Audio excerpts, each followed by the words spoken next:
দেওয়াল থেকে বেরিয়ে যা। ভিকিরির মেয়ে আবার মুখে তর্ক করিস? এই ধর তোর জিনিস, তুই তোর মেকআপ বক্স নিয়ে তোর বাপের বাড়ি যা। সামান্য মেকআপ বক্স নিয়ে আমার মেয়ে একটু মাখছিল বলে ভিকিরির মেয়ে কত লেকচার। আমি ওকে মাখতে বারণ করিনি মা, ও তো বাড়িতে রয়েছে, মিছিমিছি কেন এটা শেষ করছে? আমি কত কষ্ট করে টাকা জমিয়ে এটা কিনেছি। এর আগে ও কোথাও গেলে তো এটা মেখে যেত, তখন কি আমি বারণ করেছিলাম?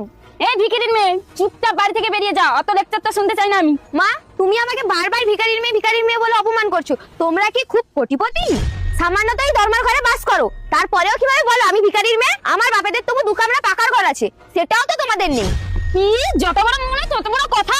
এই যে তুই চুপ করে দাঁড়িয়ে আছিস, মাকে এইভাবে অপমান করছিস, তুই দাঁড়িয়ে দাঁড়িয়ে দেখছিস? ওকে একটা চড় না, তবে আমার মন শান্তি হবে। তোমার সাহস কি করে হয় তুমি আমাকে অপমান করছো? তুমি পুরো ব্যাপারটা না চিনে তোমার মায়ের কথা শুনে আমার গায়ে হাত তুললে। চুপচাপ আমার মায়ের কথা শুনে চলবি, এর বেশি কিছু আমি বলতে চাই না। এই ঘরে চল।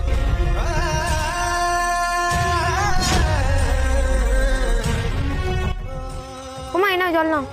কারো ঘরে ঢুকতে হলে বলে ঢুকতে হয়, সেটা কি তোমার মা শেখায়নি?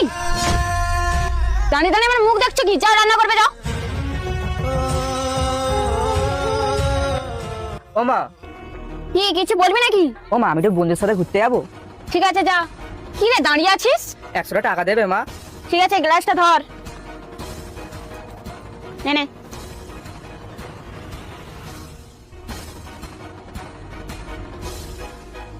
হ্যাঁ রে, তোর বৌমাটা খুব ভালো হয়েছে, আর আমার একটা জ্বালিয়ে খেয়ে নিচ্ছে।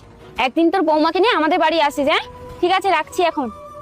ও মা, তোমার বৌমা বলছিল ওর শাড়িগুলো ছিঁড়ে গেছে, ওকে দুটো শাড়ি কিনে দেবো?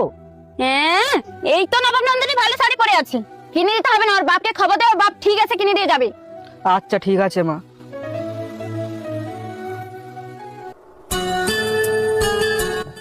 শোনো না, একদম আমার গায়ে হাত দেবে না। গায়ে হাত দেওয়ার আগে তোমার মার কাছ থেকে পারমিশন নিয়ে এসছো?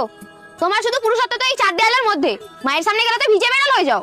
তোমার মা বোনেরা যে আমার উপর এত অত্যাচার করে, তুমি তার বিন্দুমাত্র প্রতিবাদ করেছো? উল্টে আমাকে শাসন করেছো। আমার জীবনে সবথেকে বড় ভুল হলো তোমাকে বিয়ে করা। আমি সারাদিন সংসারে সমস্ত কাজ করে সবার মন জয় করার চেষ্টা করি, তার পরিবর্তে আমি কি পাই? সবার মুখ ঝান্টা আর অপমান। লজ্জা করে না তোমার? মা বোনদের কথা শুনে আমার উপর অত্যাচার করো। সত্যি আমি এখন পস্তাচ্ছি। বাবা তখন তোমাকে বিয়ে করতে বারণ করেছিল, কিন্তু আমি তখন বাবার কথা শুনিনি। কিন্তু সবাই অপমান অবহেলা যাই করুক, তুমি যদি অন্তত আমার পাশে থাকতে, তাহলে আমি বুঝতাম যে হ্যাঁ, কেউ না থাকুক, তুমি অন্তত আমার পাশে আছো। তখন বাবার কথা শুনিনি কেন জানো? কারণ তখন আমি ভেবেছিলাম আমি একটা সত্যিকারের পুরুষকে বিয়ে করতে চলেছি, কিন্তু এখন দেখছি তুমি পুরুষ নও, তুমি একটা কাপুরুষ। হ্যাঁ তুমি ঠিকই বলেছো, আমি তোমার প্রতি অনেক অন্যায় করেছি। আজ আমি বুঝতে পারছি তুমি সব অন্যায় অত্যাচার সহ্য করে আমাকে ভালোবেসে গেছো। আজ থেকে আমি তোমাকে আর অবহেলা করবো না। তোমার প্রতি কোনো অন্যায় হলে আমি তার প্রতিবাদ করবো।